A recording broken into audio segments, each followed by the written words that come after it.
And hello, Marvel fans, and welcome back to another episode of the Zone TV Movie Entertainment with me, your host Jonathan. Once again, bringing you my thoughts and review for Marvel Zombies, Disney Plus's Marvel Zombies.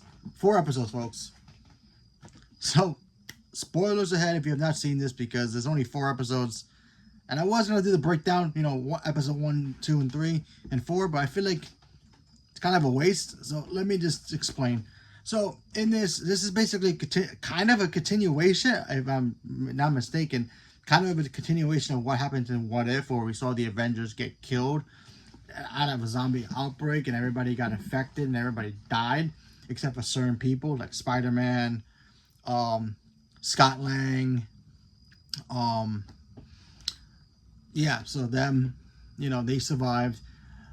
We also got to see other heroes also survive here. Shang-Chi survived. We saw Katie, I think his friend Katie, played by Awkwafina, she survived. The zombies are run by Wanda, or Zombie Wanda, played by Elizabeth Olsen. So welcome back Elizabeth Olsen back as Wanda. So I thought that was cool. We also get to see Kate Bishop in here as well, and Riri Williams as well, played by their actors as well. Hailee Steinfeld is back as Kate Bishop, which is kind of cool. Kind of missing Kate Bishop in here, and Kamala Khan is pretty much the standout. This whole show is basically Kamala Khan and Wanda Maximoff, and I'll explain why. Because of Wanda, apparently Wanda wants something from Kamala, and Kamala ends up finding this like little information chip thing that if she can find a way to send a signal out to the Nova Corps, they can find a way to fix the planet because their technology is more advanced. But their satellite signals are down, and nobody from the Nova Corps is allowing people to get out of Earth to go through anywhere else, because if they try to escape, they can affect the other planets as well and throughout the entire universe. So they don't want that. So we got to see that as well. We also get to see the returns of Valkyrie, Yelena, Red Guardian,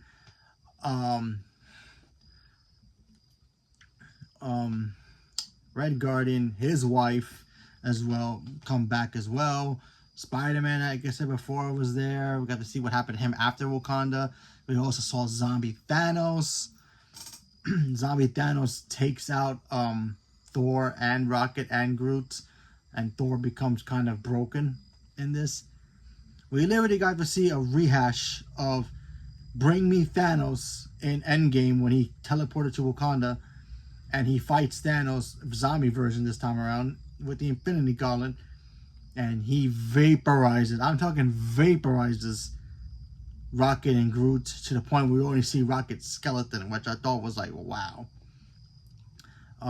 We also get to see Supernova Hulk, which was kind of cool because the last time we saw Hulk, he was fighting Wanda and there was a herd of zombies, and then when the Infinity Gauntlet went into the reactor in Wakanda that's near the vibranium, it kind of caused like a big surge, and something happened to the Hulk and he became like supernova kind of way. So he became like an ultimate being in a way, and got to see him fight Wanda. I thought that was pretty cool. We also see him fight Thor, when he became a zombie, because Thor was broken and then Wanda was like controlling everybody in Asgard, making an illusion that, hey, yeah, everybody's fine. We're all fine here in Asgard. Drink up. Let's have a party. Fighting, all the good stuff that Asgard will always do. And Thor is just sitting in his throne, and we find out it's an illusion when everybody shows up. Even Jimmy Wong shows up in this as, as a survivor. Excuse me. And I thought that stuff was cool, seeing him there. Shang-Chi gets bitten, but his father saves him, because in episode 2 we get a flashback of him and Katie just working their job in San Francisco when Hank Pym's off, his laboratory gets, infected, and we see giant people, zombies in the air, and that's how people in San Francisco gets affected. Obviously, I think that's the same spot where the Avengers get killed off. So, except I guess Black Panther survived that, because the last time we saw him, he was there, but he went down. But I wasn't sure if he, we don't really sure I guess he did survive, except he had no leg. but in this one he had both his legs. So very confusing. But anyway, yeah, I remember that correctly. I think I remember that correctly. He lost his leg, or his leg was messed up and bandaged. But in this one, when he was fighting Thanos, his legs were fine. And it was great seeing, Chadwick Boseman's Black Panther in here. Even though we don't hear him voice and, talk, you can still feel it that it was him. So I thought that was cool. See Spider-Man do some great stuff. He took the Stormbreaker, used it on Thanos, didn't really work. We saw Kate Bishop get killed and Riri Williams get killed as well to save Kamala. Captain Marvel is a zombie as well. But, Namor became a zombie as well because they were all in the raft where Baron Zemo, of all people, survived. Out of all Marvel characters, that dude survives. Go figure. Yeah, so... And then it just... Episode 3 and 4 is just basically Wanda trying to get her hands on Kamala. Like, either she wants her power, her actual power, to increase hers, or her bangle, or both, or she wants something else from Kamala. There's even at the end of the season of 4, episode 4, she shows an illusion where everything's back to normal, and we see, her Kate Bishop and Riri, but it's an illusion, you can tell, and it just ends there.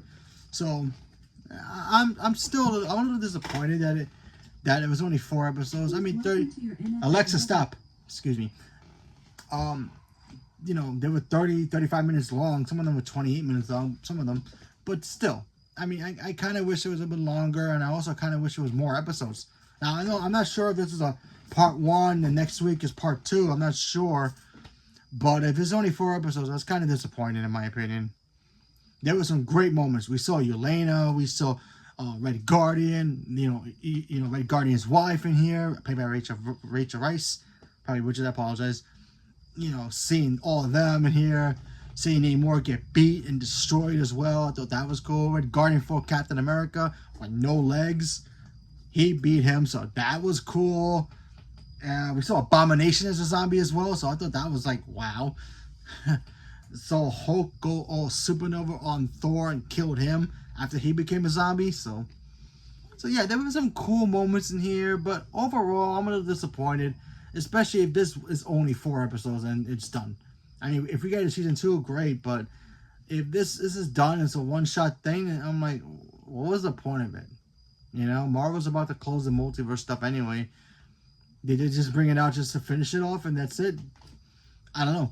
But was it fun? Sure. Was it useful? Not really. Does it serve the purpose of anything else? I'm not really sure. Maybe I missed something. But from what I can tell, not really. Unless it sets up a second season. It just ends in a big cliffhanger where Wanda's controlling Kate Bishop and, trying to show an illusion. And maybe Kate Bishop's trying to break out of it. So, go figure. But overall, it was an okay show. Still disappointing in Marvel right now with their Disney Plus shows. And not really giving us anything wow. That's why I'm kind of nervous for Wonder Man. I really hope that ends up being good. And Vision Quest. So, fingers crossed that they end up being good. But honestly, this was kind of a letdown for me. So, leave me a comment below. Let me know what you guys thought about Marvel Zombies. Are you guys looking forward to seeing this? Didn't know it was only 4 episodes, and now you're kind of disappointed that it's only 4 episodes. Still planning on watching it? Whatever it is, leave me a comment below. Let me know. Stay tuned for more. Thank you very much, and have a good night.